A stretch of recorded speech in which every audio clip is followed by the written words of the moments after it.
दोस्तों जय हिंद। लोकतंत्र जनता का, जनता द्वारा और जनता के लिए शासन। अब्राहम लिंकन का ये डेमोक्रेसी को लेकर के एक परिभाषा दी गई थी वर्षों पहले, जिसे अमेरिका को लोकतंत्र का सबसे पुराना स्तंभ माना जाता है, सबसे पुराना देश माना जाता है लोकतंत्र का। वहां का ये नारा था।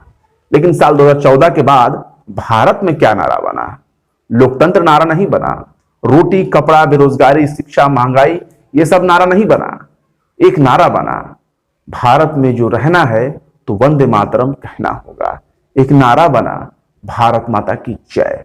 अगर भारत माता की जय आप नहीं बोलते, वंदे मातरम कहने से आप परहेज करते हैं, तो आपको भारतीय होने का कोई भी हक नहीं। यानी कि आपके भारतीय होने का, आपके राष्ट्रवादी होने का, आपके देशभक्त होने का नारा अगर कुछ बच रह गया तो वो है वंदे मातरम, भारत माता की जय। लेकिन इस नारे को लेकर के एक जोरदार तमाचा मारा है। किसने मारा? सरकार के अंदर से एक व्यक्ति ने मारा। थंबनेल आप देखकर समझ गए होंगे कि हम किसकी बात कर रहे हैं। हम बात कर रहे हैं उपराष्ट्रपति वेंकैया नायडू का। वेंकैया नायडू ने ऐसे दौर में एक भाषण दिया है, ऐसे दौर में एक बात कही है जो जल्दी सरकार के गले नहीं उतर रहा। हो सकता है इसका अंजाम कुछ और हो, लेकिन सवाल तो उठ गया है।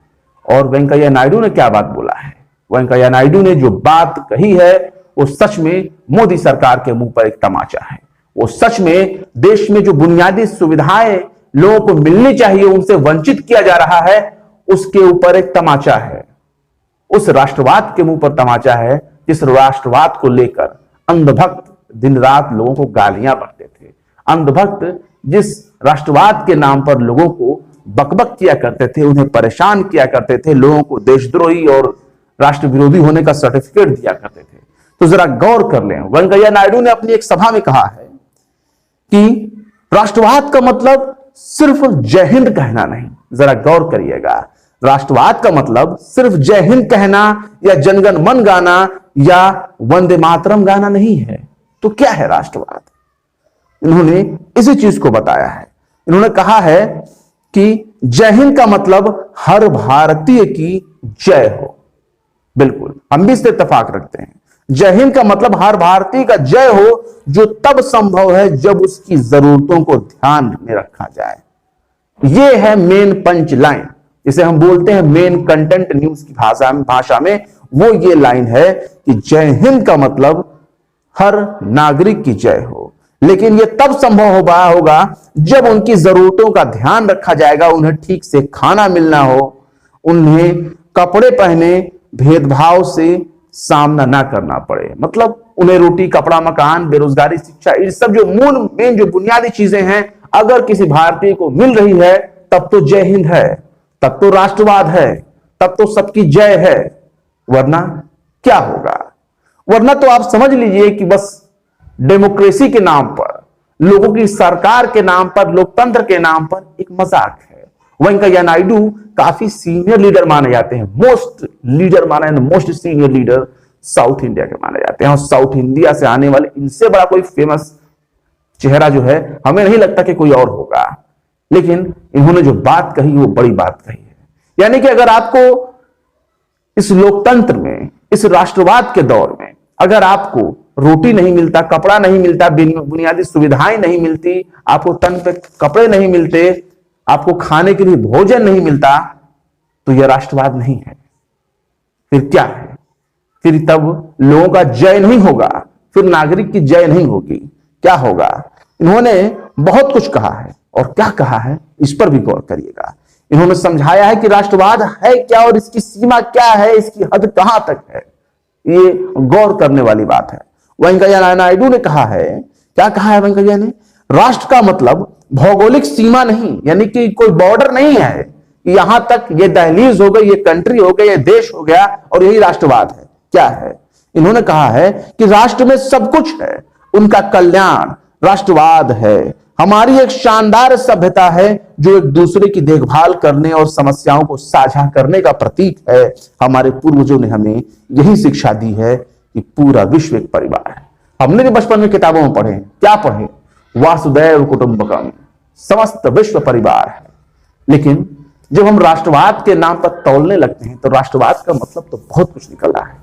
और राष्ट्रवाद का मतलब वो कट्टरता होती है जो एक सरजमीन को लेकर के होती है कि हम सबसे श्रेष्ठ और बाकी हमसे जो है वो नीचे हैं। तो यहां सवाल खड़ा होता है, हर देश अपने आप को ज्येष्ठ कहता है, लेकिन किस आधार पर? जमीन के आधार पर नहीं, अपनी टेक्नोलॉजी के आधार पर, अपने विकास के आधार पर, अपनी सभ्यता के आधार पर, अपनी कल्चर के आधार पर कहता है।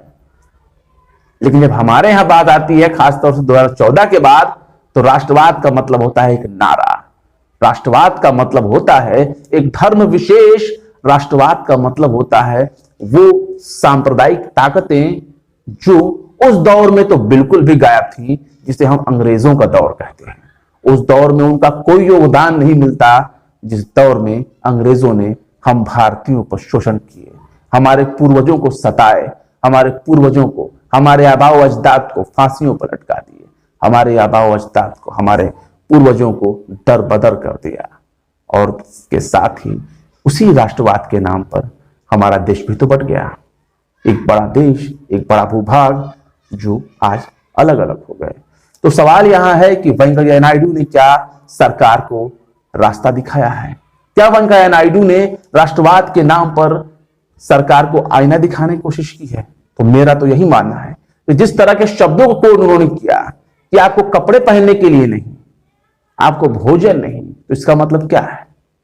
तो ये राष्ट्रवाद की ये परिभाषा है कि आपके जरूरतों का ख्याल रखा जाए, आपके भारतीय होने का आपको एहसास दिलाया जाए, तब हम गर्व कर सकते हैं कि हां वी आर प्राउड इंडियन। लेकिन सबसे बड़ा सवाल यह है कि जब आपके पास एजुकेशन नहीं, आपके पास रोटी नहीं, कपड़ा नहीं, मकान नहीं, तो स्वास्थ्य भी नहीं, क्या मिला आपको? राष्ट्रवाद के नाम पर एक झुंझुना पकड़ाया गया आपको, बस मन को तसल्ली देने के लिए। तो राष्ट्रवाद का मतलब क्या है? राष्ट्रवाद का यही मतलब है जो वेंकैया नायडू ने हमें सिखाया। फिलहाल वेंकैया नायडू के इस वीडियो के बारे में आप क्या सोचते हैं, कमेंट बॉक्स में जरूर बताएं। वेंकैया नायडू ने जो बात कही है उससे आप कितना इत्तेफाक रखते हैं, कमेंट करके जरूर हमें बता दें। इसके साथ ही वीडियो पसंद आए तो लाइक करें, शेयर करें और हमारे यूट्यूब चैनल को जरूर सब्सक्राइब करें।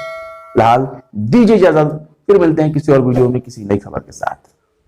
जय हिंद।